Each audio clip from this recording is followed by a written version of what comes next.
रब्बा तेरे रसूल दा उमती हाँ, रहमत खातर फैलाया तलबगार दामन। कदू खैर मिलेगी जनाब वल्लों, करदा पिया मेरा इंतज़ार दामन। खैर पावे ना पावे रज़ा तेरी, रहसी फिर भी शुक्र गुजार दामन।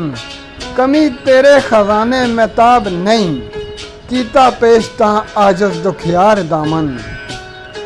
रब्बा मैं मस्कीन दी लाज रखी, नहीं ओले तेथू गुनाहगार दामन। तेनू तेरे हबीब दा वास्ता ही, खाली मोड़ी ना दिता खलार दामन। मेरे अमलां वल मौला वेखी ना, फजलां नाल बढ़ना सरकार दामन। तेरे बैर विच फर्क महताब नहीं, नित बरन इत्थों बेशुमार दामन।